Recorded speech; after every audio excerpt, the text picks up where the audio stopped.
তো Java basics, হ্যাঁ, জাভার আমরা ল্যাঙ্গুয়েজটার সিনটেক্স শিখবো এবং সেই সাথে জাভার কিছু এক্সট্রা ফিচার্স যেগুলো আছে সেগুলো শিখবো।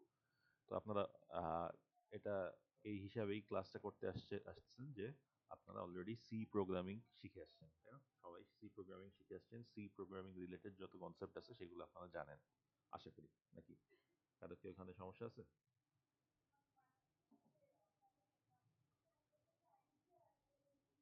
আচ্ছা, তো আশা করি সমস্যা নাই, সবাই সি প্রোগ্রামিং ভালোভাবে পারেন, শিখে আসছেন, এক্সপার্ট। তো এখন হচ্ছে আমরা জাভা প্রোগ্রামিং এর কনসেপ্টগুলো দেখি। প্রথম ইন্ট্রোডাকশন দেখব, কিছু কিওয়ার্ড আছে সেগুলো দেখব, এবং data type, identifier, variable, modifier, তো এই জিনিসগুলো দেখবো আমরা, ঠিক আছে? তো প্রথমত আসি জাভার ইন্ট্রোডাকশনে। এটা হচ্ছে জাভা তৈরি হয়েছিল সান মাইক্রোসিস্টেমস নামে একটা অর্গানাইজেশন, তারা তৈরি করছিল জাভা। এবং এটা আহ, সব ধরনের প্ল্যাটফর্মে এটা কাজ করে, হ্যাঁ, উইন্ডোজ, ম্যাক ওএস, ইউনিক্স, এবং সেই সাথে আরেকটা প্ল্যাটফর্মে এটা খুবই পপুলার, সেটা হচ্ছে অ্যান্ড্রয়েড অ্যাপ্লিকেশন ডেভেলপমেন্টে, ঠিক আছে? আপনারা যারা ভবিষ্যতে অ্যান্ড্রয়েড অ্যাপ্লিকেশন ডেভেলপমেন্টে কাজ করবেন তারা দেখবেন যে জাভা সেখানে খুবই কাজে দেয়। এবং জাভা মানে একদম মানে রেগুলার বেসিসে এখনো খুবই এটা খুবই ডিমান্ডিং এখানে জাভার ইউসেজ অ্যান্ড্রয়েড অ্যাপ্লিকেশনে। তো জাভার যেসব ফিচার্স, হ্যাঁ, তার মধ্যে প্রথমত হচ্ছে এটা অবজেক্ট ওরিয়েন্টেড। আপনারা হচ্ছে আগে যে সি প্রোগ্রামিং করে আসছেন সেটা অবজেক্ট ওরিয়েন্টেড ছিল না, সেটা ছিল স্ট্রাকচার্ড প্রোগ্রামিং, সেখানে আপনি চাইলেই ক্লাস ডিফাইন করতে পারতেন না। সি প্লাস প্লাসে করা যায়, বাট সিতে করা যায় না, হ্যাঁ।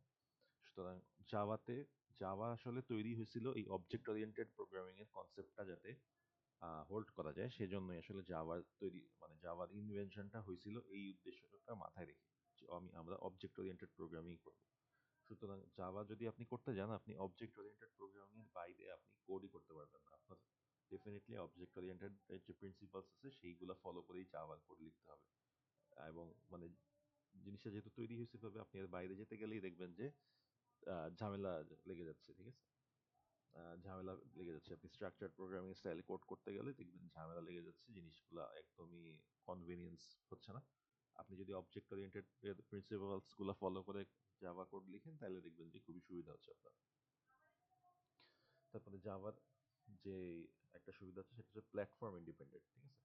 জাভার একটা আহ, নিজস্ব একটা কম্পাইলার আছে, সেটা হচ্ছে যে ভার্চুয়াল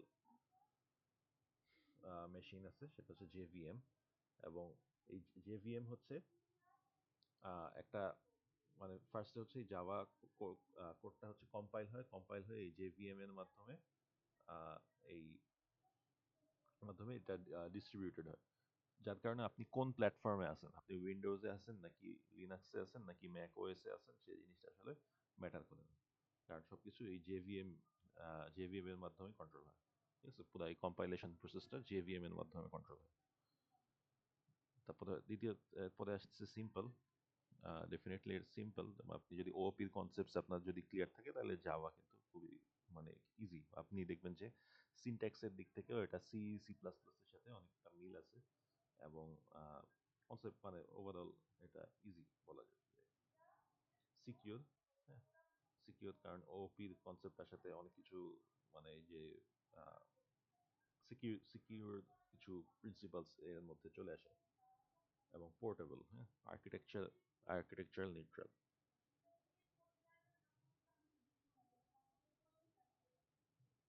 আচ্ছা, তো জাভার আরো কিছু এক্সট্রা ফিচার্স আছে, সেটা হচ্ছে robust, multi threaded, interpreted, high performance, distributed, dynamic.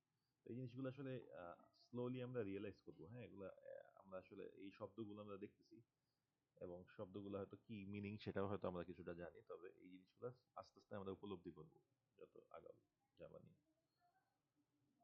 তো জাভার কিছু পপুলার এডিটর আছে, যেমন সি, সি এর জন্য আপনারা ইউজ করছিলেন কোড ব্লকস সম্ভবত, নাকি? বা অনেকে ভিজুয়াল স্টুডিও কোড ইউজ করে থাকেন, করেছেন। যাই হোক, জাভার জন্য আপনি নোটপ্যাডে কোড লিখে তারপরে সেই নোটপ্যাডের ওই ফাইলটা ওই জেভিএম দিয়ে কম্পাইল করে তারপরে ইনপুট আউটপুট দেখতে পারেন, হ্যাঁ, এটাও একটা অপশন আছে। এবং সেই সাথে আরো মানে আপনি যদি জাভা আইডি ইউজ করতে চান, যে কোড ব্লকস বা ভিএস কোডের মতো, যেটা সরাসরি সেই আইডির ভিতরে আইডির ফুল ফর্ম হচ্ছে ইন্টিগ্রেটেড ডেভেলপমেন্ট এনভায়রনমেন্ট। হ্যাঁ, মানে ওটার মধ্যেই আপনি কোড লিখবেন এবং ওটার মধ্যেই কম্পাইলেশন হয়ে আউটপুট সবকিছু ওর মধ্যেই আসবে। হ্যাঁ, আচ্ছা একটু সরি, আমার একটা কল আসতেছে, আমি কলটা একটা নিতে হচ্ছে।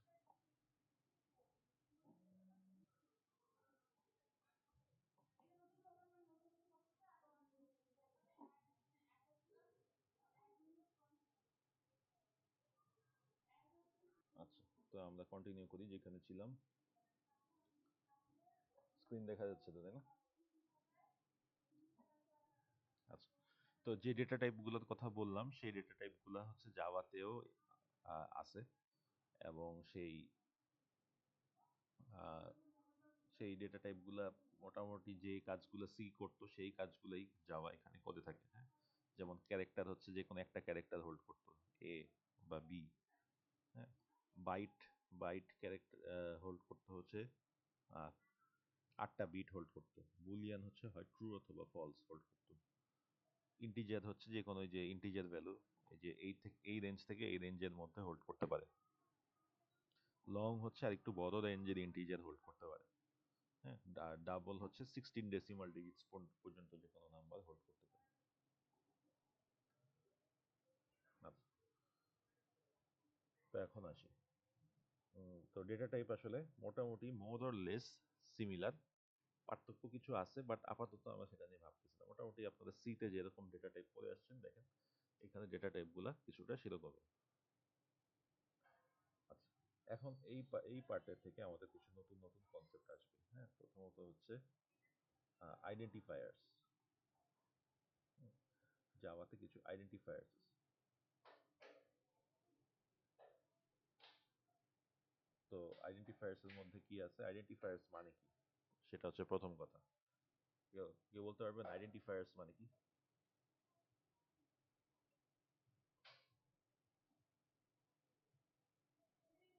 আইডেন্টিফায়ার্স কি জিনিস সেটা হচ্ছে আপনাদের আগে স্ট্রাকচার্ড প্রোগ্রামিং এও জেনে আসার কথা, যদি আমি ভুল না বুঝে থাকি। কেউ বলতে পারবেন? আছেন সবাই ক্লাসে?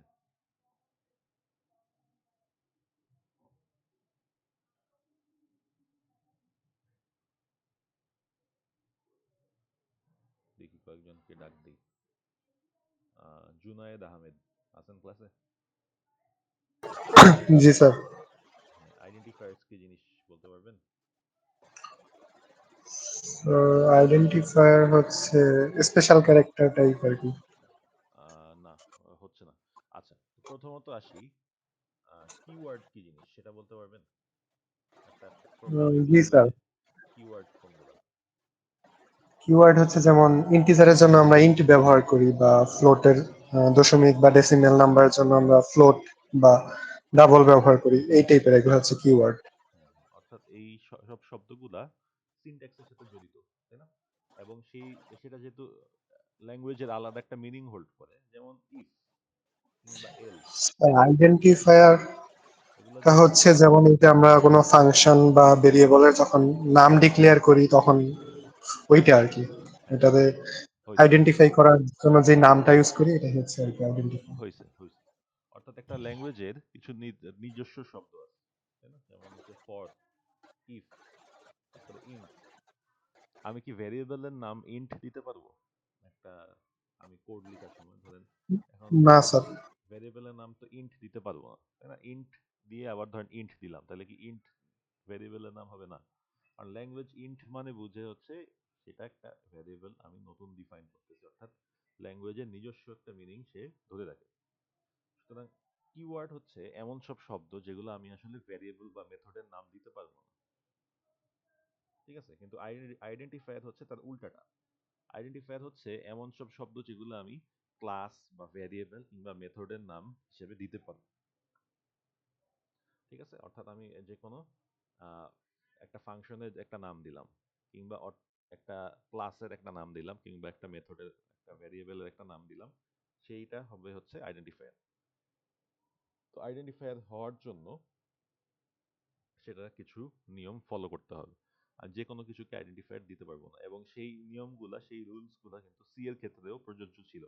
যদি আপনারা মিস করে না থাকেন, বা যদি আপনারা হয়তো অনেকে জেনে থাকবেন যে এরকম সেম কিছু রুলস সি এর ক্ষেত্রেও ছিল এবং জাভার ক্ষেত্রেও সেটা আছে। তো আইডেন্টিফায়ারে আমি যেহেতু একটা ভ্যারিয়েবলের নাম দিব কিংবা একটা ক্লাসের নাম দিব অথবা একটা মেথডের নাম দিব, হ্যাঁ। তো এটাতে কি কি নিয়ম আছে? প্রথমত হচ্ছে এটা একই সাথে কয়েকটা সিকোয়েন্স অফ ক্যারেক্টার্স থাকতে হবে, ঠিক আছে? মাঝে কিন্তু স্পেস থাকা যাবে না। স্পেস হয়ে গেলে সেটা দুইটা আলাদা জিনিস হয়ে যাবে, তখন সেটা একটা আইডেন্টিফায়ারের মধ্যে সেটা গণনা করা যায় না। তো সেখানে সিকোয়েন্স অফ ক্যারেক্টার্স থাকবে। কি কি থাকতে পারে? এই যে capital A to Z, small A to Z, digits থাকতে পারে 0 থেকে 9, এবং কারেন্সি ক্যারেক্টার থাকতে পারে, এই যে ডলার সাইন থাকতে পারে, এবং আন্ডারস্কোর সাইন থাকতে পারে। অর্থাৎ আমার যদি স্পেস দেওয়ার প্রয়োজন হয়, আমি স্পেস না দিয়ে আমি আন্ডারস্কোর দিতে পারি স্পেসের একটা ইয়ে হিসাবে, রিপ্রেজেন্টেশন হিসাবে, হ্যাঁ। তারপরে আরো কি আর একটা কি নিয়ম আছে? সেটা অবশ্যই শুরু হইতে হবে ভ্যারিয়েবলের নামগুলা, ভ্যারিয়েবলের নাম অথবা আইডেন্টিফায়ার গুলা শুরু হবে অবশ্যই লেটার দিয়ে, এরকম A to Z, capital A to Z বা small A to Z letter দিয়ে, কারেন্সি ক্যারেক্টার দিয়ে হতে পারে, ডলার সাইন অথবা আন্ডারস্কোর দিয়েও শুরু হতে পারে, তবে ডিজিট দিয়ে শুরু হতে পারবে না, ঠিক আছে? Keyword cannot be used as an identifier. এই যে, তো আইডেন্টিফায়ার হচ্ছে কখনোই কিওয়ার্ড হইতে পারবে না। অর্থাৎ আমি কখনো ভ্যারিয়েবলের নাম ইফ, এলস বা ফর কিংবা হচ্ছে ইন্ট, স্ট্রিং, ক্যারেক্টার, সিএইচএআর, ওটা হচ্ছে আমি দিতে পারবো না, ঠিক আছে? আমার আইডেন্টিফায়ারটা অবশ্যই এই কিওয়ার্ডের বাইরে অন্য কিছু হইতে হবে। এবং মোস্ট ইম্পর্টেন্টলি আইডেন্টিফায়ার্স আর কেস সেন্সিটিভ, অর্থাৎ দুইটা আইডেন্টিফায়ার কিন্তু ভিন্ন হবে। ধরেন আপনি স্মল হাতে এরিয়া লিখছেন, একটা ভ্যারিয়েবলে দিচ্ছেন স্মল হাতে এরিয়া লিখে, আরেকটা ভ্যারিয়েবল লিখছেন ক্যাপিটাল হাতে, এই যে এটা ক্যাপিটাল করে দিচ্ছেন। এই দুইটা ভ্যারিয়েবল কিন্তু দুইটা আলাদা আলাদা ভ্যারিয়েবল হিসেবে গণনা করা হবে। অর্থাৎ এখানে ক্যাপিটাল নাকি স্মল এটা অনেক ইম্পর্টেন্ট, ঠিক আছে? ক্যাপিটাল আর স্মল এর কারণে দুইটা ভ্যারিয়েবল দুইটা আলাদা ডিফারেন্ট ভ্যারিয়েবল হিসেবে থাকবে এবং দুইটা ডিফারেন্ট ভ্যারিয়েবল হিসেবে ভ্যালু হোল্ড করতে পারে। কিংবা আপনি এই স্মল হাতের এরিয়া ডিফাইন করে ক্যাপিটাল হাতের এরিয়াতে ইউজ করতে গেলেন, তখন বলবে যে ভ্যারিয়েবল আনডিফাইন্ড, হ্যাঁ। সুতরাং স্মল হাতে এরিয়া এইভাবে যদি এরিয়া ভ্যারিয়েবল ডিক্লেয়ার করে থাকেন, তাহলে আপনাকে এইভাবে এই সেম ওয়েতেই লিখতে হবে এরিয়া, এটা যখন কল করবেন আপনি। তো এই নিয়মগুলো আসলে সি এর ক্ষেত্রেও ছিল, সুতরাং আমি এটা বেশি সময় নিব না। তবে আপনার যদি প্রশ্ন থাকে তাহলে প্রশ্ন করবেন, হ্যাঁ। আচ্ছা, এখানে একটা ছোট এক্সারসাইজ আছে, find out the legal identifiers. যদিও এখানে আনসারগুলো অলরেডি দেওয়া, হ্যাঁ, যে কোনটা কোনটা হচ্ছে লিগাল আইডেন্টিফায়ার, কোনটা হচ্ছে আইডেন্টিফায়ার হইতে পারবে আর কোনটা আইডেন্টিফায়ার হইতে পারবে না। প্রথমত হচ্ছে $2, $2 কি আইডেন্টিফায়ার হইতে পারবে? পারবে। হ্যাঁ পারবে, কারণ ডলার সাইন দিয়ে ভ্যারিয়েবলের নাম শুরু হওয়া যাবে, তাই না? যে রুলসে লেখা আছে ডলার সাইন হইতে পারবে, আন্ডারস্কোর হইতে পারবে, এগুলা দিয়ে শুরু হইতে পারবে, শুধু ডিজিট দিয়ে শুরু হইতে পারবে না। তো ডিজিট দিয়ে শুরু হয়েছে দেখেন এই যে এখানে 2A, সো ডিজিট দিয়ে শুরু হয়েছে, শুরু হওয়ার কারণে এটা আইডেন্টিফায়ার হতে পারতেছে না। আচ্ছা, তারপরে প্লাস সাইন আছে, এই যে দেখেন প্লাস সাইন থাকার কারণে এটা আইডেন্টিফায়ার হইতে পারবে না। আচ্ছা, তারপরে আর কি হতে পারে? এই যে ম্যাক্স নাম্বার, ম্যাক্স নাম্বার। তো জাভার ক্ষেত্রে এরকম একটা কিওয়ার্ড আছে, জাভার ক্ষেত্রে একটা কিওয়ার্ড আছে সম্ভবত ম্যাক্স। আচ্ছা, ম্যাক্স নিজেই একটা কিওয়ার্ড জাভার ক্ষেত্রে।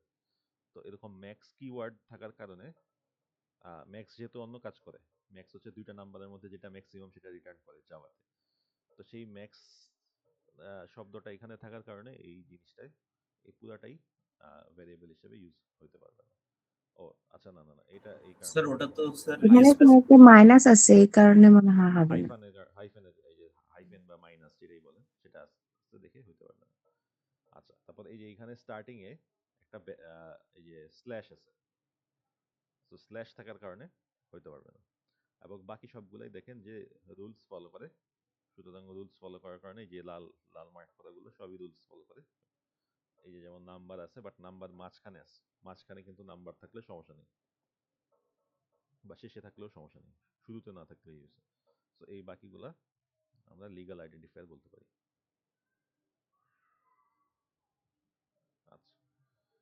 ভ্যারিয়েবলস, এখন জাভার ভ্যারিয়েবলসে আবার আহ, অনেক প্রকারভেদ আছে এবং প্রকারভেদগুলোও খুবই ডিফারেন্ট। ঠিক আছে, এই জায়গাতে জাভার এখানে ডিফারেন্সগুলো আসলে এই জায়গা থেকে আপনারা কিছুটা দেখতে পাবেন। মোটামুটি আগে যে জিনিসগুলো দেখে আসছি কিছুটা সি এর কাছাকাছি যায়, কিছু জিনিস পার্থক্য ছোটখাটো আছে, তবে তেমন মেজর পার্থক্য নেই। তবে ভ্যারিয়েবলস এর ক্ষেত্রে কিছু মেজর পার্থক্য আপনারা অবজার্ভ করবেন, হ্যাঁ, যেগুলা সিতে এই জিনিসগুলো ছিল না, এরকম কিছু জিনিস জাভাতে আছে। তো প্রথমত হচ্ছে লোকাল ভ্যারিয়েবল। লোকাল ভ্যারিয়েবল হচ্ছে একটা জিনিস, সেটা কমন। লোকাল ভ্যারিয়েবল সিতেও ছিল এবং ঠিক যেভাবে ছিল জাভাতে ঠিক তেমন ভাবেই আছে। তো লোকাল ভ্যারিয়েবলটা কি, যেমন আপনি এই যে একটা মেথড আছে আপনার, সেই মেথডের ভিতরে আপনি এই যে ইন্টিজার এল ডিক্লেয়ার করছেন, হ্যাঁ, ইন্টিজার এল ডিক্লেয়ার করছেন, অর্থাৎ এটা একটা লোকাল ভ্যারিয়েবল। ভয়েড মেথডের ভিতরে আপনি ইন্টিজার এল ডিক্লেয়ার করছেন। এখন এই মেথডটার বাইরে এসে আপনি যদি অন্য কোনো মেথডে গিয়ে এই এলটাকে অ্যাক্সেস করতে যান, তখন কি সমস্যা হবে না? সিতেও তো এটা হইতো, তাই না? সিতে যদি আপনি একটা ফাংশনের ভিতরে, একটা ফাংশন বা একটা মেথডের ভিতরে একটা ভ্যারিয়েবল ডিক্লেয়ার করতেন, পরে অন্য মেথড থেকে সেটা কল দিতেন বা অন্য মেথড থেকে সেটা অ্যাক্সেস করার চেষ্টা করতেন, তাহলে কি এরর দিত না? জি স্যার। আনডিক্লেয়ার্ড।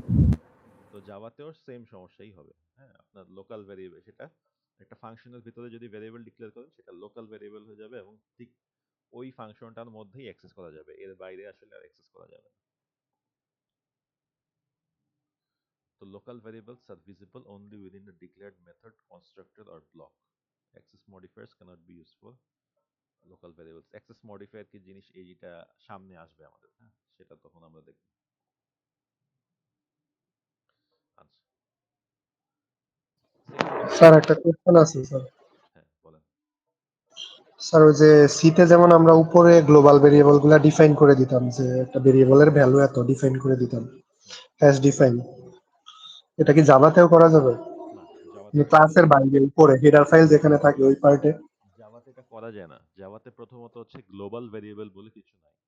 আপনারা যদি সিতে যেটা দেখে আসছেন গ্লোবাল ভেরিয়েবল, তাই না?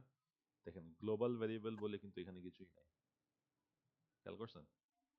জাভাতে গ্লোবাল ওইরকম ডিফাইন করে দেওয়া যায় না উপরে, যে আমি একটা ভেরিয়েবল ডিফাইন করে দিলাম, এটা এখন যে কোনো জায়গায় যে কোনো জায়গা থেকে অ্যাক্সেস করা যাবে, এই জিনিসটা করা যায় না। তো তখন ওই যে ক্লাসটা যখন পাবলিক ক্লাস হয় তখন ওইটার ভেরিয়েবল গুলাকে ওই যে বাইরে ইউজ করা যাবে এরকম? এটা তাও ক্লাসটা ক্লাস ডিফাইন করে তারপরে ওটার ভিতরে অ্যাক্সেস করা যাবে যদি আমি ভেরিয়েবলটাকে পাবলিক করে রাখি, ঠিক আছে? বুঝতে পারছি। কিন্তু আমি ক্লাসের বাইরে কিন্তু ডিক্লেয়ার করার সুযোগ নেই, অর্থাৎ ক্লাসের মধ্যেই আবদ্ধ থাকবে সবকিছু জাভাতে। বুঝতে পারছেন? আচ্ছা, ইনস্ট্যান্স ভ্যারিয়েবল কি জিনিস সেটা আমরা দেখব। এইখানে ইনস্ট্যান্স ভ্যারিয়েবল আর স্ট্যাটিক ভ্যারিয়েবল দুইটা আমাদের আসলে একসাথে বুঝতে হবে। দুইটা যদি একসাথে বুঝি তাহলে আমাদের ডিফারেন্সটা বোঝা সহজ। কারণ আপনি দেখতেছেন যে ইনস্ট্যান্স ভ্যারিয়েবলটা একটা ক্লাসের মধ্যে ডিক্লেয়ার করা হলো এবং স্ট্যাটিক ভ্যারিয়েবলটাও একটা ক্লাসের মধ্যে ডিক্লেয়ার করা হলো, তাহলে পার্থক্যটা কোথায়, তাই না? কারো কি মাথায় কোয়েশ্চেনটা আসতেছে যে ইনস্ট্যান্স ভ্যারিয়েবল যদি এটা হয় ইন্টিজার এল ইকুয়াল 50 আমি ক্লাসের মধ্যে ডিক্লেয়ার করছি, এবং আমি যেহেতু এটাকে প্রাইভেট করি না, এটা যে কোনো জায়গা থেকে অ্যাক্সেস করা যায়, ভালো কথা। তাহলে স্ট্যাটিকটাও তো আমি প্রাইভেট করে স্যার দিছি। এটা হচ্ছে কনস্ট্যান্ট স্যার, এটার ভ্যালু চেঞ্জ করা যাবে না। না, কনস্ট্যান্ট না, এটার ভ্যালু চেঞ্জ করা যাবে। এই যে স্ট্যাটিক ভ্যারিয়েবল যেটা, সেটার ভ্যালুও চেঞ্জ করা যাবে, কিন্তু এখানে একটা শর্ত আছে। আচ্ছা, এটা প্রপারলি বুঝতে হইলে আমি একটা ভালো এক্সাম্পল দেখাবো, তবে আমরা একটু আস্তে আস্তে আস্তে আস্তে আগাই, হ্যাঁ। আচ্ছা, ইনস্ট্যান্স ভ্যারিয়েবলটা আমরা আগে বুঝি। ইনস্ট্যান্স ভ্যারিয়েবলটা আমরা ক্লিয়ারলি বুঝে তারপরে আস্তে আস্তে স্ট্যাটিক ভ্যারিয়েবলের দিকে যাই, যে তারপরে কোথায় পার্থক্যটা হয়। ইনস্ট্যান্স ভ্যারিয়েবলটা খুবই সাধারণ ভ্যারিয়েবলের মতো। আমি একটা ভ্যারিয়েবল ডিক্লেয়ার করছি এবং সেই ক্লাসে যেমন আমি এল ইকুয়াল 50 করে দিছি, এবং আমি নতুন একটা ক্লাস যদি নেই সেখানে এল এর ভ্যালু 50 থাকবে। ওকে, আচ্ছা। Access modifiers can be assigned for instance variables. ভালো কথা। The instance variables are visible for all methods, constructors and blocks in the class. আচ্ছা, এই যে ইনস্ট্যান্স ভ্যারিয়েবলটা, এটা আমি যে কোনো মেথডে, এই ক্লাসের ভিতরে যে কোনো মেথড বা যে কোনো কনস্ট্রাক্টর বা যে কোনো ব্লকের মধ্যে থেকে এই ইনস্ট্যান্স ভ্যারিয়েবলটা অ্যাক্সেস করতে পারবো। সেমটা আমি স্ট্যাটিক ভ্যারিয়েবলের ক্ষেত্রেও করতে পারবো। তবে আচ্ছা যাই হোক, ইনস্ট্যান্স ভ্যারিয়েবলের ক্ষেত্রে আমরা পারবো, এই জিনিসটা আমরা জেনে রাখি। আচ্ছা, তো এখন আসা যাক স্ট্যাটিক ভ্যারিয়েবল কি জিনিস। আচ্ছা, এটা আমরা একটু ভালো মতো একটা এক্সাম্পল বুঝি।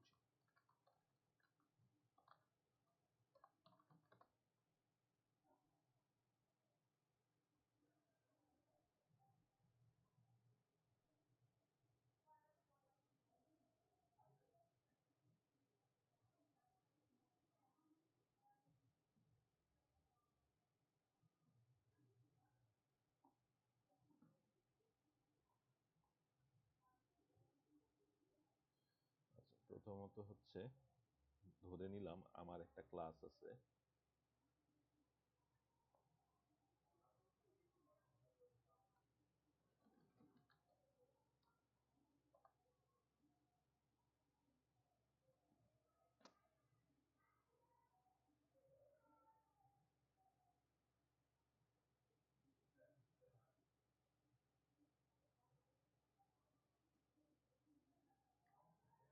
ডিপার্টমেন্ট, যে ড্যাফোডিলের ডিপার্টমেন্ট বুঝাইতে আমি একটা ক্লাস তৈরি করলাম। তার কাছাকাছি একটা এক্সাম্পল হয়তো থাকতে পারে। আচ্ছা যাই হোক, আমি নিজের মতো করেই বানাই। হ্যাঁ, তো ডিপার্টমেন্ট আছে। আচ্ছা, তো ডিপার্টমেন্টের একটা নাম আছে, ধরেন যে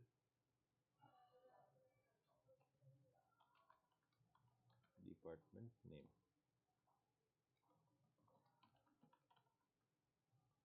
তো এই যে এটা হচ্ছে আমার ইনস্ট্যান্স ভ্যারিয়েবল।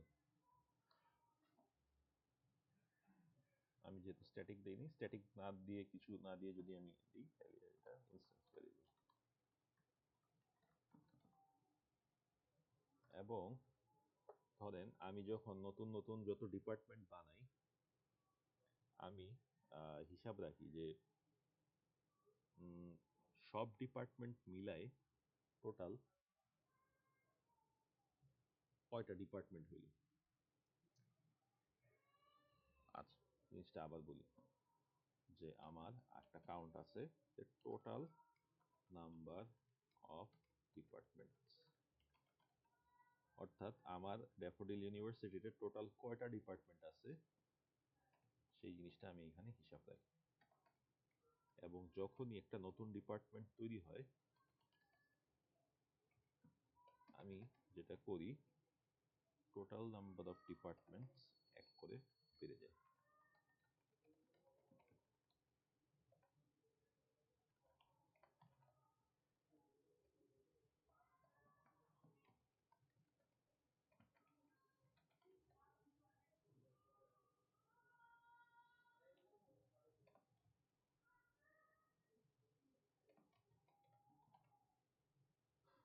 আচ্ছা, টোটাল নাম্বার অফ ডিপার্টমেন্ট এক করে বেড়ে যায়। এবং আমার সেই সাথে আমার একটা ডিপার্টমেন্টের নামও সেট করতে হবে।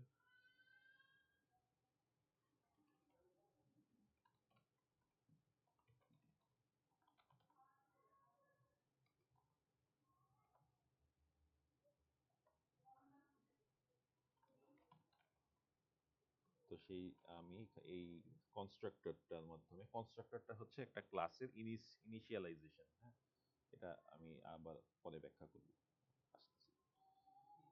Dot department name equal to department name. অর্থাৎ এখন এটা, এই ক্লাসটা আমি যদি ব্যবহার করতে যাই তাহলে আরো ভালো বোঝা যাবে।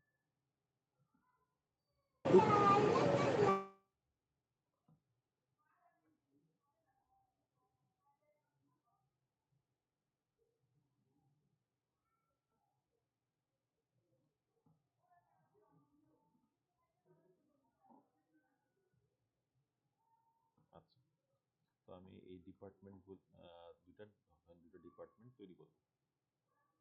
এটা হচ্ছে আমার মেইন ফাংশন। তাহলে আমি প্রথমত একটা ডিপার্টমেন্ট তৈরি করলাম।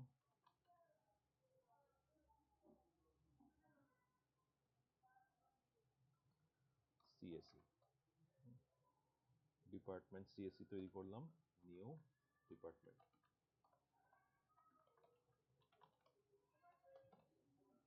আচ্ছা, এইখানে এই যে নিউ দিয়ে একটা ডিপার্টমেন্ট ফাংশন কল করতেছি না, এটাই মূলত কনস্ট্রাক্ট। ঠিক আছে, অর্থাৎ আমি যখন নতুন একটা ডিপার্টমেন্ট তৈরি করি তখন এই যে এরকম একটা এই ফাংশন যেটা আছে কনস্ট্রাক্টর ফাংশনের বৈশিষ্ট্য হচ্ছে যে আমার ক্লাসের যে নাম, হ্যাঁ দেখেন আমার ক্লাসের নাম হচ্ছে ডিপার্টমেন্ট এবং আমি একটা নতুন ফাংশন লিখছি, সেই ফাংশনের নামও ডিপার্টমেন্ট। সো ক্লাসের নাম আর ফাংশনের নামটা যখন সেম হয় সেই ফাংশনটা হয়ে যায় কনস্ট্রাক্টর, সেটা রেগুলার ফাংশনের মতো কাজ করে। অর্থাৎ আমি যদি এভাবে করে নতুন একটা ডিপার্টমেন্ট তৈরি করি, পরে এভাবে নিউ ডিপার্টমেন্ট ফাংশন দিয়ে একটা নতুন ডিপার্টমেন্ট তৈরি করলাম সিএসসি, তাইলে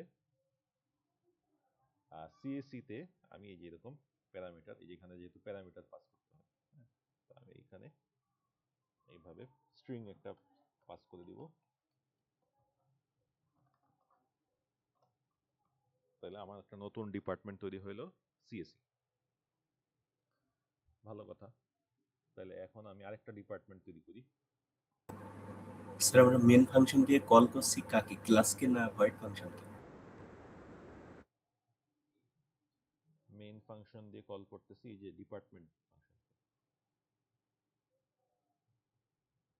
ডিপার্টমেন্টের এই যে কনস্ট্রাক্টর ফাংশনটাকে সেম ভাবে আমরা, যা কোশ্চেন ছিল কি বুঝতে পারছেন উত্তরটা? জি স্যার। এই যে কনস্ট্রাক্টর ফাংশনটাকে, কনস্ট্রাক্টর বলতে বুঝতে পারছেন যে কনস্ট্রাক্টর বলতে কি বোঝায়? এই তাহলে আমার দুইটা ডিপার্টমেন্ট তৈরি হইলো, একটা হচ্ছে সিএসসি, একটা হচ্ছে ট্রিপল। এখন আমি যদি এই dot out dot print line, আমি এখন এই ডিপার্টমেন্টগুলোর নাম দেখব। তো সিএসসি ডট ডিপার্টমেন্ট নেম,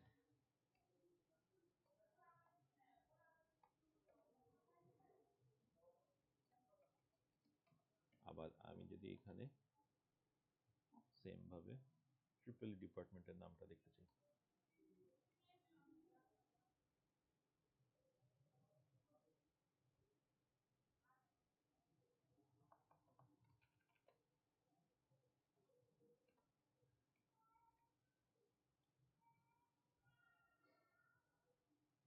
এখানে আমি সুন্দর করে নামটা লিখি, কম্পিউটার সায়েন্স। এখানে পুরো নামগুলো লিখতেছি না, সময় লাগবে। ইলেকট্রিক্যাল ইঞ্জিনিয়ারিং, এই এখানে তাহলে আউটপুট আসবে কি? কম্পিউটার সায়েন্স, আর এটাই আউটপুট আসবে হচ্ছে ইলেকট্রিক্যাল ইঞ্জিনিয়ারিং। হইলো? এই পর্যন্ত ঠিক আছে? এটা বুঝতে পারছেন সবাই? জি স্যার। এখন তো এটা গেল হচ্ছে, তাহলে বোঝা গেল এটা হচ্ছে ইনস্ট্যান্স ভ্যারিয়েবল গুলোর কাজ, তাই না? এখন স্ট্যাটিক ভ্যারিয়েবল, আমি যদি এটাকে স্ট্যাটিক বানাই দিই, এখন এটার কাজ কি, তাই না? এখন এটা বুঝতে হইলে আমাকে দুইটা আমি ডিপার্টমেন্ট তৈরি করছি, এবং দেখেন প্রথমবার যখন সিএসসি ডিপার্টমেন্ট তৈরি হয়েছে তখন এই স্ট্যাটিক ভ্যারিয়েবলটার ভ্যালু আমি বাড়াই দিছি 1, তাই না? তো 1 বাড়াই দিছি, এবং শুরুতে এটা ছিল হচ্ছে 0। অর্থাৎ সিএসসি ডিপার্টমেন্টটা যখন আমার তৈরি হচ্ছে তখন আমার টোটাল নাম্বার অফ ডিপার্টমেন্ট হয়ে গেল কত? টোটাল ডিপার্টমেন্ট কত হইল? 1 হয়ে গেল। তবে আমি যখন ইলেকট্রিক্যাল ইঞ্জিনিয়ারিং ডিপার্টমেন্টটা তৈরি করতেছি তখন এটার ভ্যালু হয়ে যাবে 2। কিন্তু কেন? আপনার তো এইখানে ভ্যালুটা সেম থাকা উচিত না? আপনি যে এইখানে ইলেকট্রিক্যাল ইঞ্জিনিয়ারিং দিচ্ছেন, এটার নাম তো এটার নাম তো চেঞ্জ হয়ে যাচ্ছে, তো ডিপার্টমেন্টের ভ্যালু সে আগে যে 1 ছিল সেটা কিভাবে পাচ্ছে? আচ্ছা, এটা নাইলে হচ্ছে সে 2 পাইল। কিন্তু আপনি যখন জিনিসটা একটু সবাই মনোযোগ দেন, জিনিসটা একটু বোঝা অনেক ইম্পর্টেন্ট হচ্ছে। পরীক্ষায় বা মিডে বা কুইজে আসলে এরকম ট্রিক মানে কোয়েশ্চেন একটু ধরেন যে প্যাচ দেওয়ার মতো এরকম একটা জিনিস। আচ্ছা, তো দেখেন এখন সিএসসি ডিপার্টমেন্টটা যখন তৈরি হয়েছে তখন টোটাল ডিপার্টমেন্ট হয়েছে এক, এবং ট্রিপল ডিপার্টমেন্টটা যখন তৈরি হয়েছে তখন টোটাল ডিপার্টমেন্ট হয়ে গেছে দুই। অর্থাৎ দেখেন এই যে টোটাল নাম্বার অফ ডিপার্টমেন্টটা এটা আপডেট হয়ে এক হয়ে গেছে, আগে যেটা এক হয়ে গেছিল সেই একটাই সেভ আছে। কিন্তু এবং আমি যখন এখানে CSC dot department CSC dot total of department print দিব, তখন আমার আউটপুটটা আসবে হচ্ছে,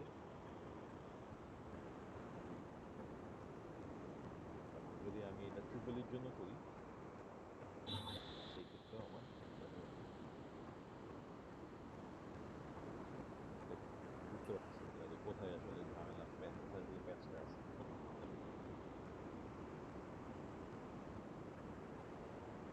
আচ্ছা, এইখানে কনসেপ্টটা বুঝতে হইলে আপনার যে দুইটা ডিপার্টমেন্ট আপনার আছে এখানে, সিএসসি এবং আরেকটা হচ্ছে ট্রিপলি। ইনস্ট্যান্স ভ্যারিয়েবলে যেটা হয়, প্রত্যেকের আলাদা আলাদা ডিপার্টমেন্ট নেম আছে। ওর ডিপার্টমেন্ট নেম আপনি সেট করছেন এখানে, ওর নেম হচ্ছে আপনি ডিপার্টমেন্ট নেম সেট করছেন।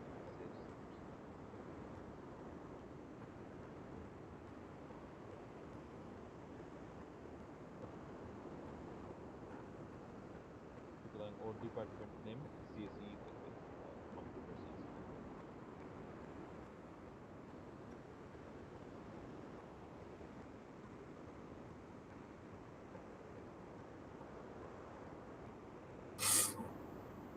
এবং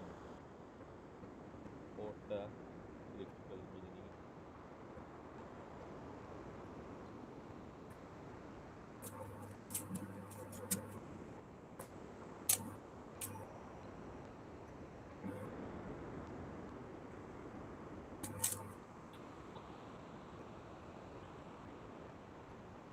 অর্থাৎ যার নাম যেটা দিচ্ছেন তার নাম সেটা থাকবে।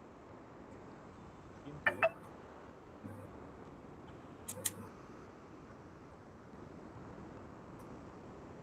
কিন্তু যদি ডিপার্টমেন্টের টোটাল নাম্বার,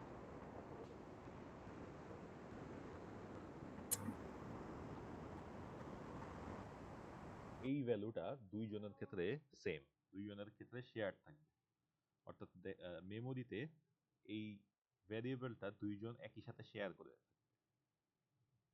অর্থাৎ আপনি যদি একটা কাজ করেন যে CSC dot total number of departments আপনি করে দিলেন,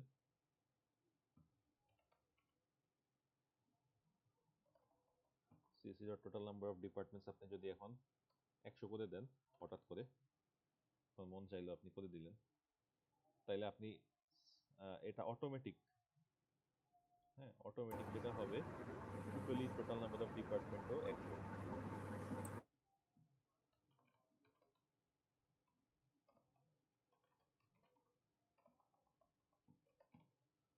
এটাও অটোমেটিক 100 হয়ে যাবে।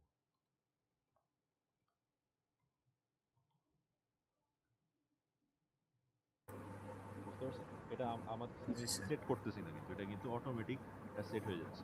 আপনি এরপরে এটা যখন 100 করে দিবেন, আপনি Tripoli department total number of department print করতে গেলে দেখবেন 100 প্রিন্ট হয়ে যাচ্ছে। অর্থাৎ এই ভ্যারিয়েবলটা দুইটা অবজেক্ট একই সাথে শেয়ার করতেছে।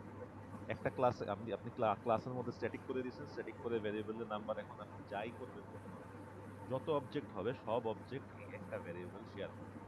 অর্থাৎ একটা অবজেক্টের মধ্যে যদি আপনি এই ভ্যারিয়েবলের ভ্যালুটা আপডেট করেন, তাহলে সব অবজেক্টই ওই ভ্যারিয়েবল অ্যাক্সেস করতে গেলে ওই একটা ভ্যালু পাবে। অর্থাৎ মেমোরিতে এই জিনিসটা একটাই জায়গা আছে।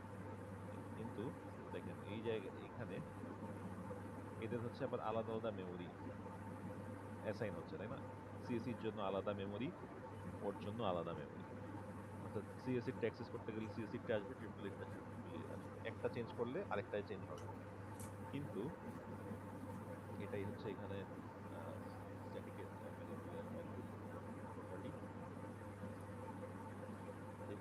আপনি একটার জন্য চেঞ্জ করেন তাহলে দুইটার জন্য চেঞ্জ হয়ে যাবে, বা আরো যদি অবজেক্ট তৈরি করেন তখন আপনি এখানে আরো তৈরি করলেন, যেমন সিভিল ইঞ্জিনিয়ারিং, সিভিল ইঞ্জিনিয়ারিং এর জন্য আবারও আপনি এই সেম জিনিস দিয়ে তৈরি করছেন, ডিপার্টমেন্ট ক্লাস থেকে তৈরি করছেন। তো সেও এটাই শিখবে। এইখানে টোটাল নাম্বার অফ ডিপার্টমেন্ট যত সিভিল ইঞ্জিনিয়ারিং ততই দেয়। সিভিল ইঞ্জিনিয়ারিং সিই dot total number of department গেলে ওখানেও ধরেন যে যদি আপনি এইটা 100 করে দেন, সিভিল ইঞ্জিনিয়ারিংও দেখবে যে total number of department 100। Sir আমরা যদি অন্য একটা ডিপার্টমেন্ট ক্রিয়েট করার আগে যদি ওইটা প্রিন্ট করতে চাই, যেমন ধরেন সিএসসি ডিপার্টমেন্ট ক্রিয়েট করলাম, ট্রিপলি করার আগেই আমি প্রিন্ট করতে চাচ্ছি, তখনও কি ওরকম সেম ভ্যালু দেখাবে? সিএসসি তৈরি করলাম, ট্রিপলি করলাম না, তার আগে আমি প্রিন্ট করে দিলাম টোটাল নাম্বার আচ্ছা, অফ এই যে ধরেন ডিপার্টমেন্ট। এই লাইনে আসি, এই যে সিএসসি তৈরি করছি, ট্রিপল সি করলাম, তাহলে ধরেন যে এই পার্ট আমি কমেন্ট করলাম, এই পার্ট আমি কমেন্ট আউট করে দিলাম, এই পার্ট বাদ। না স্যার, আমরা কমেন্ট করব না, ওই লাইন আমরা পরে লিখবো। আচ্ছা, পরে লিখবো, ঠিক আছে। হ্যাঁ, তাইলে আমরা কমেন্ট করলাম না, আমরা এইখানে প্রিন্ট করে দিব, system dot out dot print নাম। তাহলে এখানে যদি CSC dot total number of departments দেই, কত আসবে এটা কে বলতে পারবেন? ওয়ান আসার কথা না? সো ওয়ান আশা করি। এক্স্যাক্টলি 1 আসবে, কারণ আমি হচ্ছে এখানে এই যে এটা যখন তৈরি করতেছি টোটাল ডিপার্টমেন্ট 1 হয়ে যাচ্ছে, তাহলে এটা তো এখনো 2 হয় নাই, তাহলে এখানে 1 আসবে। কিন্তু এই যে এই ডিপার্টমেন্ট ট্রিপল এ ডিপার্টমেন্টটা তৈরি হয়ে যাওয়ার পরে ট্রিপল এর ক্ষেত্রে যেহেতু 2 হয়ে যাচ্ছে, সবার ক্ষেত্রেই এটা 2 হয়ে যাবে। সুতরাং এরপরে আপনি আবার সিএসসি ডিপার্টমেন্টেরটা প্রিন্ট করতে গেলে এখানে আসবে হচ্ছে না সরি, এখানে তো নাম প্রিন্ট করতেছি, এই যে এখানে আমি CSC total number of department print করতে গেলে এখানে আবার 2 আসবে। বুঝতে পারছেন? জি জি স্যার। স্যার। তাহলে এখানে আসবে 1।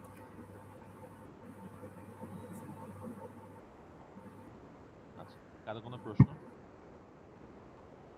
No sir. আচ্ছা, এই ধরনের কিছু কোয়েশ্চেন, এই ধরনের কিছু কোড দিয়ে আমি কিছু কুইজে কিছু ট্রিকি কোয়েশ্চেন নিব। মিডের কোয়েশ্চেন যদি আমার হাতে নাই, মিডের কোয়েশ্চেনে সম্ভবত এরকম আসবে এবং সেরকম কিছু জিনিস প্র্যাকটিস করাবো ক্লাসে। কুইজে এরকম কিছু ট্রিকি কোয়েশ্চেন আসবে। সুতরাং স্ট্যাটিক ভেরিয়েবল কি কাজ করে এটা খুব ইম্পর্টেন্ট আপনাদের জন্য। জিনিসগুলো আপনারা একটু ক্লিয়ারলি বুঝবেন। কারো কোনো প্রশ্ন থাকলে বা কোনো স্পেসিফিক ইয়ে থাকলে, কোয়েশ্চেন থাকলে যে প্র্যাকটিস করবেন এই জিনিসগুলো, পার্টিকুলারলি চ্যাট জিপিটিতে দিবেন, দিয়ে বলবেন কয়েকটা সিনারিও বেস কোয়েশ্চেন তৈরি করে দিতে, আপনি চেষ্টা করবেন বেসিক যে সলভ করতে যদি না পারেন সেই ক্ষেত্রে আপনি ক্লাস নেন। আচ্ছা, তো আমি যদি এটা সবার ক্লিয়ার হয়ে থাকে আমরা নেক্সট টপিকে চলে যাই। এই যে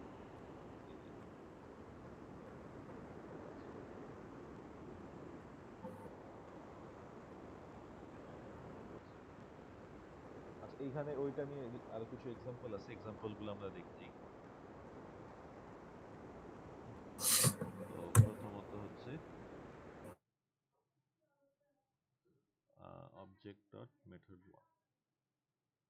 আচ্ছা, এই যে আমাদের ক্লাসের মধ্যে ইনস্ট্যান্ট ভেরিয়েবলও আছে, স্ট্যাটিক ভেরিয়েবলও আছে, এবং ইনস্ট্যান্ট ভেরিয়েবল স্ট্যাটিক ভেরিয়েবল দুইটাই আমরা যে কোনো ক্লাসের যে কোনো জায়গায় ব্যবহার করতে পারি। যেমন এখানে লোকাল, এই মেথডে লোকাল ভেরিয়েবলও কল করছি, প্রিন্ট করছি, আবার এই যে ইনস্ট্যান্ট ভেরিয়েবল স্ট্যাটিক ভেরিয়েবল গুলোও প্রিন্ট করছি এখান থেকে।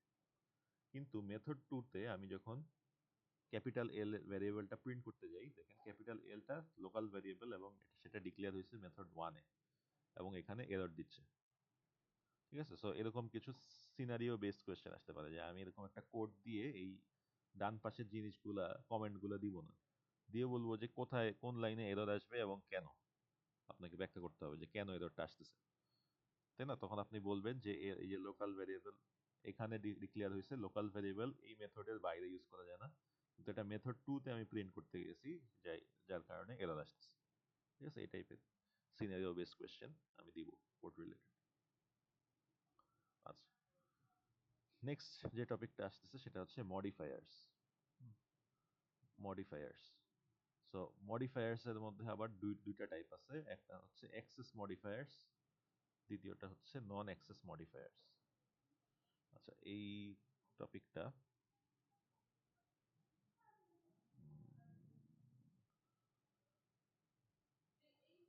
আরেকটু আগানো যায়। অ্যাক্সেস মডিফায়ার্স কি জিনিস, ঠিক আছে, সেটা দেখি। আচ্ছা, অ্যাক্সেস মডিফায়ার্স যেটা করে সেটা হচ্ছে যে আমার একটা ক্লাসের মধ্যে কোন জিনিসটা আমি অ্যাক্সেস করতে পারবো এবং কোন জিনিসটা অ্যাক্সেস করতে পারবো না, এবং কোন কোন কন্ডিশনে অ্যাক্সেস করতে পারবো, কোন কোন কন্ডিশনে অ্যাক্সেস করতে পারবো না, এই জিনিসটাকে কন্ট্রোল করে। তো অলরেডি আপনারা হচ্ছে এই জিনিসটা দেখছেন, তাই না? প্রাইভেট এবং পাবলিক।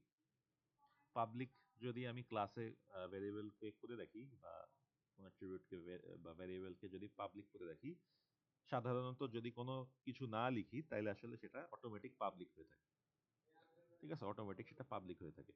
সো পাবলিক করে রাখা মানে আমি ক্লাসের সেই ভেরিয়েবলটা যে কোনো জায়গা থেকে অ্যাক্সেস করতে পারি, এবং প্রাইভেট করে রাখা মানে আমি ক্লাসের ভিতরে শুধুমাত্র অ্যাক্সেস করতে পারি, ক্লাসের বাইরে থেকে আমি সেটাকে অ্যাক্সেস করতে পারি না। এরকম কিছু এক্সাম্পল আমি যদিও আগে দেখাইছি, তবে আবার দেখাচ্ছি। যেমন প্রথমত দেখি প্রাইভেট প্রাইভেট অ্যাক্সেস মডিফায়ার। তো আমার এরকম একটা ক্লাস আছে, ক্লাস এ, এবং সেখানে আমি একটা ভেরিয়েবল নিছি ইন্টিজার ডেটা ইকুয়াল 40, এবং সেটাকে আমি প্রাইভেট করে রাখছি, এবং আমি একটা ফাংশন নিছি, ফাংশনটা হচ্ছে প্রাইভেট রাখছি, এখানেও আমি প্রাইভেট দিয়ে রাখছি, system dot out dot print dot line print line hello Java. সুতরাং মেসেজ ফাংশনটাও বাইরে থেকে অ্যাক্সেস করা যাবে না। তো ভালো কথা, আমি এখন নতুন করে একটা অবজেক্ট তৈরি করলাম, এই যে ক্লাস এ নতুন অবজেক্ট তৈরি করলাম এ। এখন আমি যদি এই অবজেক্ট ডট ডেটা প্রিন্ট দেই তাহলে আমার এরর দিবে। এরর দেওয়ার কারণ কি? কারণ হচ্ছে এই যে ডেটা ভেরিয়েবলটা প্রাইভেট করা। ডেটা ভেরিয়েবলটা প্রাইভেট করা থাকার কারণে আমি এটা বাইরে থেকে অ্যাক্সেস করতে পারবো না, মানে বাইরের অন্য ক্লাস থেকে অ্যাক্সেস করতে যাচ্ছি, তাই না? ক্লাস এ ছিল আর এখানে ক্লাস সিম্পল ক্লাস থেকে আমি এটাকে অন্য ডিফারেন্ট ক্লাসের প্রাইভেট ভেরিয়েবল অ্যাক্সেস করতে যাচ্ছি, এটা আমি অ্যাক্সেস করতে পারবো না। স্যার আমরা শুধুমাত্র ওই ক্লাস এ থেকে অ্যাক্সেস করতে পারবো। শুধু ক্লাস এ থেকে অ্যাক্সেস করতে পারবো, অর্থাৎ আমি ক্লাস এর ভিতরে ধরেন একটা ফাংশন লিখলাম, ঠিক আছে, ক্লাস এর ভিতরে যদি আমি একটা ফাংশন লিখে তারপরে সেখানে প্রিন্ট করি, তাইলে কিন্তু সেটা করা যাবে। তো ধরেন এই এক্সাম্পলটাই যদি উঠাই নিই, তো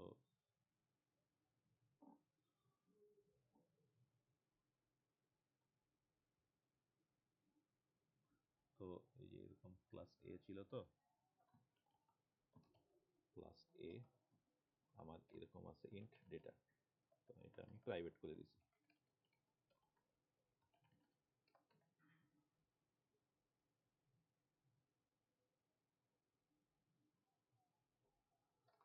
এবং আমি এখানে প্রিন্ট ডেটা, এটাকে আমি আর প্রাইভেট করলাম না, তো এটাকে আমি আর প্রাইভেট করলাম না, আমি এখানে ডেটাটা প্রিন্ট করব, data.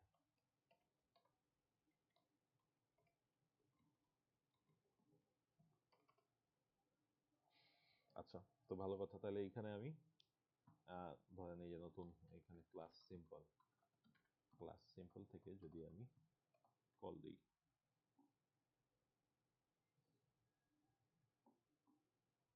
Public static void main, public static void main, এখানে আমি ধরেন একটা নতুন তৈরি করলাম, এ অবজেক্ট ইকুয়াল নিউ এ। এখন আমি এ ডট প্রিন্ট ডেটা যদি দেই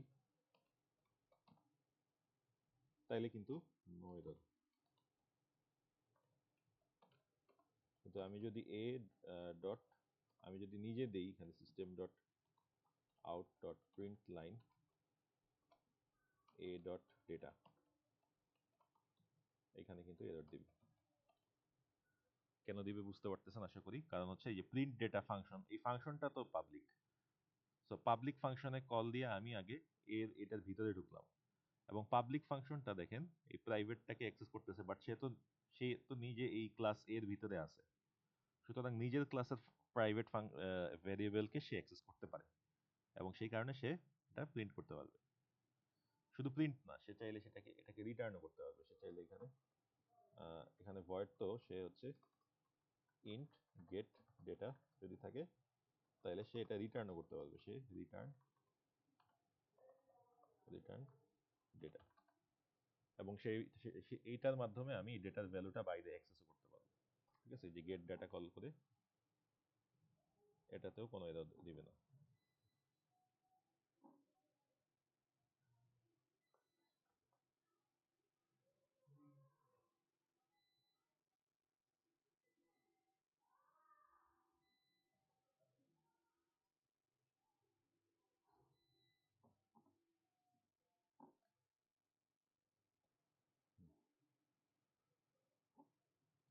আচ্ছা, তো আমরা হচ্ছে প্রাইভেট ফাংশন দেখতেছিলাম। হ্যাঁ, সুতরাং আমরা প্রাইভেট ডেটাটাকে পাবলিক মেথড কল করার মাধ্যমে অ্যাক্সেস করতে পারি, তবে প্রাইভেট মেথড বা প্রাইভেট ডেটাকে সরাসরি আমরা অ্যাক্সেস করতে পারি না। সরাসরি অ্যাক্সেস করতে গেলে এরকম কম্পাইল টাইম এরর আমাদের ফেস করতে হবে।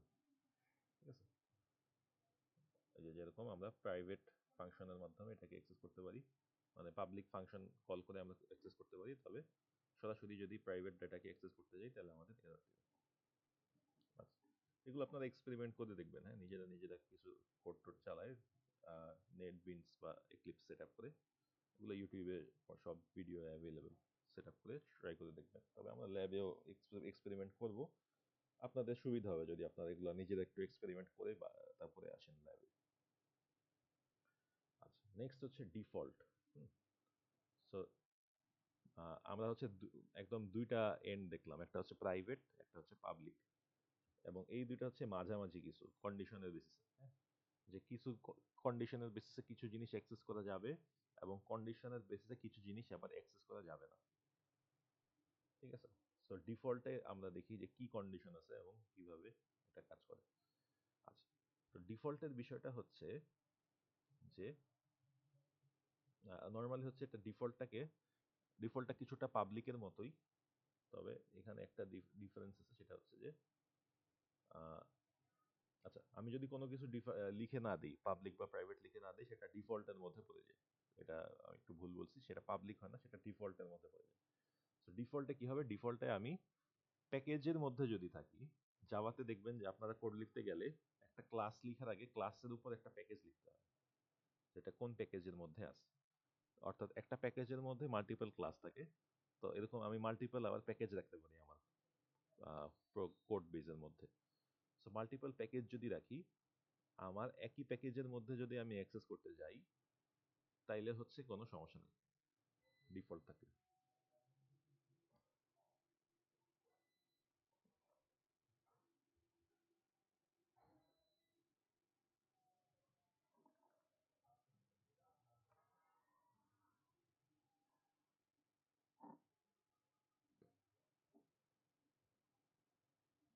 সবাই আছেন, কথা শোনা যাচ্ছে?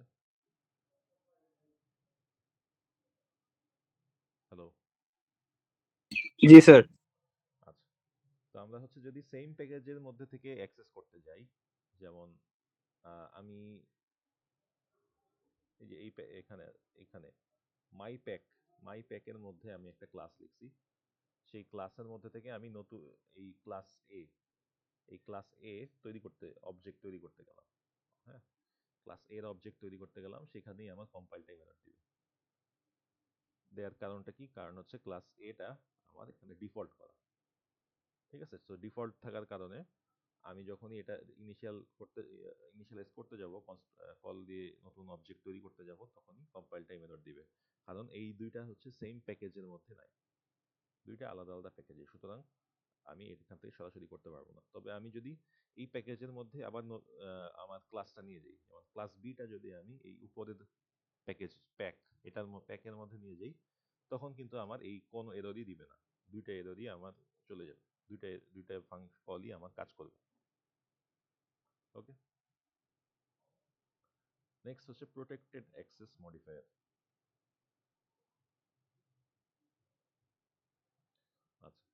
প্রোটেক্টেড অ্যাক্সেস মডিফায়ারের যেটা বিষয় সেটা হচ্ছে যে এটা মোটামুটি প্রাইভেটের মতোই, অর্থাৎ এটা প্রাইভেটের মতো, প্রাইভেটের সাথে মিল বেশি আর কি। প্রাইভেটের মতো কোথাও থেকে অ্যাক্সেস করা যায় না, তবে একটা মাত্র জায়গায় অ্যাক্সেস করা যায়, সেটা হচ্ছে ইনহেরিটেন্স হইলে। তো কথা হচ্ছে আপনার ইনহেরিটেন্স হইলে কিভাবে বা অ্যাক্সেস করবো? ইনহেরিটেন্স হইলে তো সে ওই এক্সাক্ট ভ্যালুটা হোল্ড করে না, সেটা তো এটা কাজে লাগে হচ্ছে মেইনলি ফাংশন থাকলে।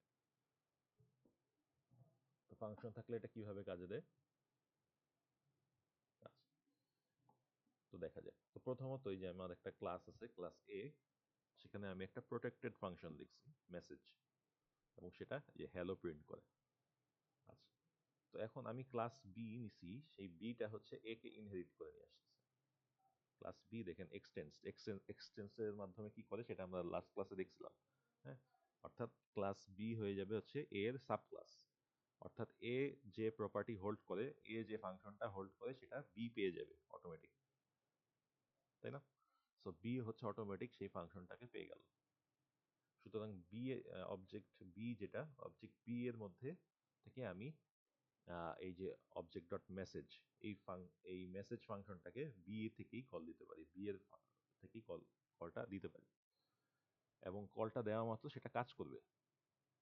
ঠিক আছে, এটা যদি প্রাইভেট হইতো তাইলে সেটা কাজ করতো না, সেই ক্ষেত্রে কম্পাইলেশনের একটা এরর দিত সেটা। তবে যেহেতু সেটা প্রোটেক্টেড থাকলে যেটা হয়, আমি ইনহেরিটেন্সের মাধ্যমে যদি সেই ফাংশনটাকে নিয়ে আসি, অর্থাৎ ক্লাস বি যেহেতু ফাংশনটাকে ইনহেরিট করছে, সুতরাং বি এই ভিতরের ইমপ্লিমেন্টেশনটা সে অটোমেটিক পেয়ে যাবে, এবং বি এর এই অবজেক্টটা থেকে আমি যদি এই মেসেজ ফাংশনটাকে কল দিই সেটা এরর দিবে না। ওকে, এবং ফাইনালি হচ্ছে public access modifier. Public access মডিফায়ারের ক্ষেত্রে আমি যে কোনো জায়গা থেকে কোডের, আমার ক্লাসে যদি পাবলিক করা থাকে যে কোনো একটা ফাংশন, আমি যে কোনো ডিফারেন্ট প্যাকেজ হতে পারে, ডিফারেন্ট ক্লাস হতে পারে, ডিফারেন্ট ফাংশন হতে পারে, যে কোনো জায়গা থেকে পাবলিক ফাংশন বা পাবলিক ভ্যারিয়েবলকে অ্যাক্সেস করতে পারবো। ঠিক আছে, পাবলিকের জিনিসটা, পাবলিক অ্যাক্সেস মডিফায়ারের সুবিধা হচ্ছে এখানেই। আচ্ছা, তাহলে এইখানে আমার এই কন্ডিশনের বেসিসে প্রত্যেকটার আলাদা আলাদা করা আছে, এবং সেটা দেখলেই মোটামুটি একটা সামারি বোঝা যায়। প্রাইভেট থাকলে আমি শুধুমাত্র ক্লাসের ভিতরে থাকলে অ্যাক্সেস করতে পারবো, বাইরে থাকলে, বাইরে অন্য যাই থাকুক কন্ডিশন, আমি অ্যাক্সেস করতে পারবো না। ডিফল্ট থাকলে আমি শুধুমাত্র প্যাকেজের ভিতরে থাকলে অ্যাক্সেস করতে পারবো, প্যাকেজের বাইরে হইলে আর অ্যাক্সেস করতে পারবো না, বাকি কন্ডিশন যাই থাকুক। আচ্ছা, প্রোটেক্টেড থাকলে আমি উইদিন প্যাকেজ অ্যাক্সেস করতে পারবো, আউটসাইড প্যাকেজ অ্যাক্সেস করতে পারবো না। তবে outside package by sub class only, অর্থাৎ আমি যদি ক্লাস ফাংশনটাকে বা ভ্যারিয়েবলটাকে ইনহেরিট করে নিয়ে আসি, ইনহেরিটেন্স করে সাব ক্লাসে নিয়ে আসি, সেই ক্ষেত্রে আবার আমি অ্যাক্সেস করতে পারবো। আর পাবলিক আমি যদি অ্যাক্সেস মডিফায়ার ব্যবহার করি, তাহলে আমি যে কোনো জায়গায়, যে কোনো সময়, যে কোনো প্যাকেজ থেকেই অ্যাক্সেস করতে পারবো। ওকে, তো নেক্সট যেটা আছে নন অ্যাক্সেস মডিফায়ার। নন অ্যাক্সেস মডিফায়ারের জিনিসগুলো খুব বেশি ডিটেলস নাই। প্রথমত হচ্ছে স্ট্যাটিক তো আমরা হচ্ছে অলরেডি দেখে আসছি।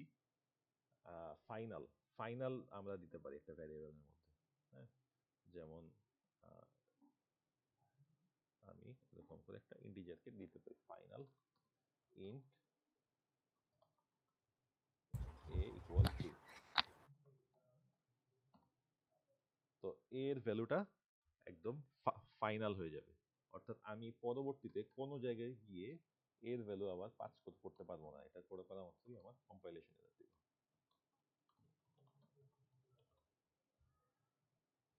ঠিক আছে, ফাইনাল বলতে আমি শুরুতে যে ভ্যালুটা সেট করে দিব সেই ভ্যালুটাই ফাইনাল, এরপরে হচ্ছে আর কোনো চেঞ্জ করা যাবে না, কিছুটা ইয়ের মতো, কনস্ট্যান্টের মতো।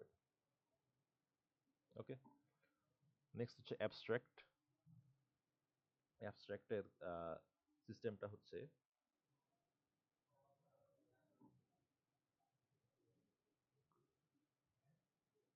আচ্ছা, অ্যাবস্ট্রাক্টের সিস্টেমটা হচ্ছে যে এরকম,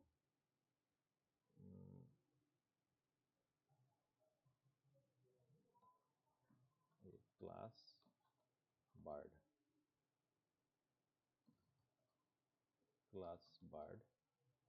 এখন এখন বার্ডের কি আছে, একটা ডাক আছে না, ধরেন যে নাম দিলাম কল, এবং আমি এটা ক্লাসটাকেও অ্যাবস্ট্রাক্ট করে দিলাম, অ্যাবস্ট্রাক্ট ক্লাস। আমরা হচ্ছে গতদিন যে অ্যাবস্ট্রাকশন ডিসকাস করছিলাম, সেই অ্যাবস্ট্রাকশনটা করার জন্যই এরকম এই অ্যাবস্ট্রাক্ট কিওয়ার্ডটা ব্যবহার হয়।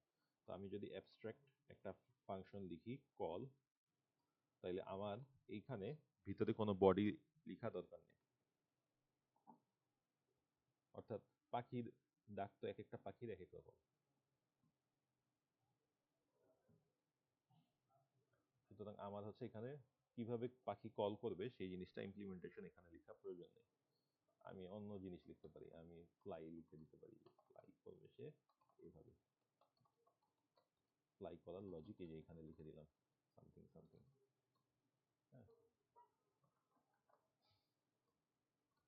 এখন আমি একটা নতুন ক্লাস লিখলাম, সেটা হচ্ছে পিজিএন। পিজিএন ইনহেরিট করলো হচ্ছে বার্ডকে। সুতরাং পিজিএন যেহেতু বার্ডকে ইনহেরিট করলো, সে এখন কি করতে পারবে, সে তার নিজের মতো করে কল, কিভাবে সে কল করবে সেই জিনিসটা সে লিখে দিবে।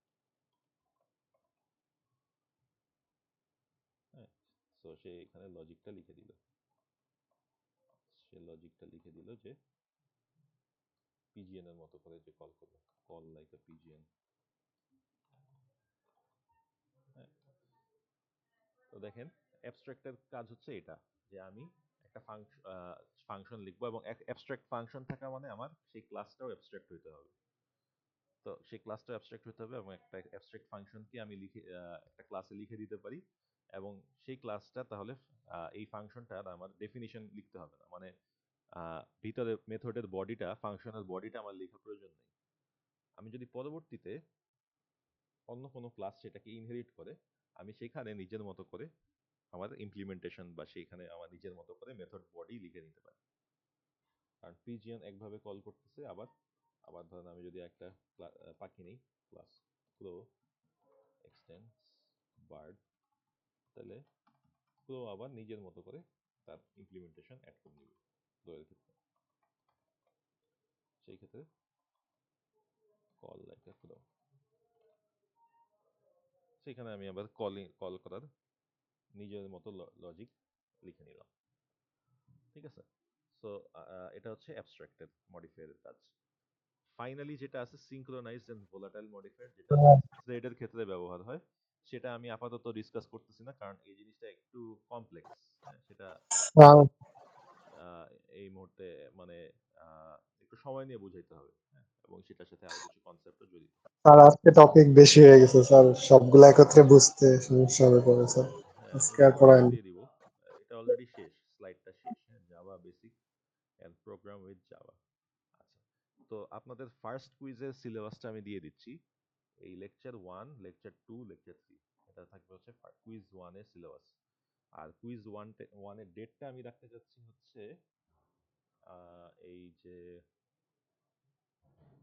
13 তারিখ, জুনের 13। ওকে স্যার 12 তারিখে হচ্ছে আনলক দ্য অ্যালগরিদমের ফাইনাল রাউন্ড আছে, তো আবার ওইখানে ওই দিন আবার ইয়াও করবে, সো সারাদিন ওইখানে চলে যাবে। 11 তারিখ দেন তাহলে। স্যার নেক্সট থার্সডেতে রাখেন স্যার। হ্যাঁ স্যার, নেক্সট থার্সডেতে 11 রাখেন। তারিখ, আচ্ছা ঠিক আছে। 11 তারিখ না স্যার 18 না তারিখ স্যার, ওর রাখেন। পরের থার্সডেতে স্যার। পরের থার্সডে তো আবার বেশি দেরি হয়ে যায়, 28 তারিখে midterm। স্যার সমস্যা নাই, সমস্যা নাই স্যার, 18 দিয়ে সমস্যা দেন। নেই তারিখে স্যার। আমরা ইয়া করতে পারবো। স্যার 16 তারিখে 18 দেন তারিখই স্যার। রাখেন স্যার। 18 তারিখই দেন। 18 তারিখে দেন স্যার। 11 তারিখই তো মনে হচ্ছে পসিবল। স্যার 11 তারিখ তো স্যার আরো পারবো না, এক্সাম স্যার দিয়ে 12 স্যার তারিখে স্যার ইয়ে আছে তো, 11 তারিখে একটু প্রিপারেশন। এটা আপনাদের কি অ্যালগরিদম, এটা এটা কিসের sir sir UTI contest final. Contest contest? আচ্ছা, ঠিক আছে, ভালো, সমস্যা নেই। আচ্ছা, আর সেই সাথে একটা বিষয় হচ্ছে, আপনাদের মধ্যে ভালো কন্টেস্টেন্ট কে আছে, এটা নিয়েও কথা বলা দরকার আমার। আচ্ছা, আমি ক্লাসটা শেষ করে দিই। আবিদ স্যার।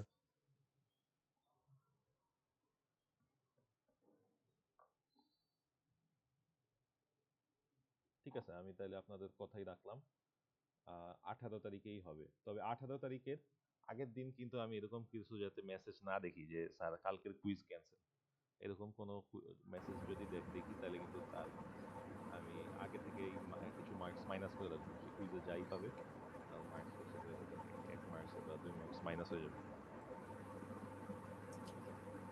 কারণ আগের দিন কোনো রিকোয়েস্ট করা যাবে না।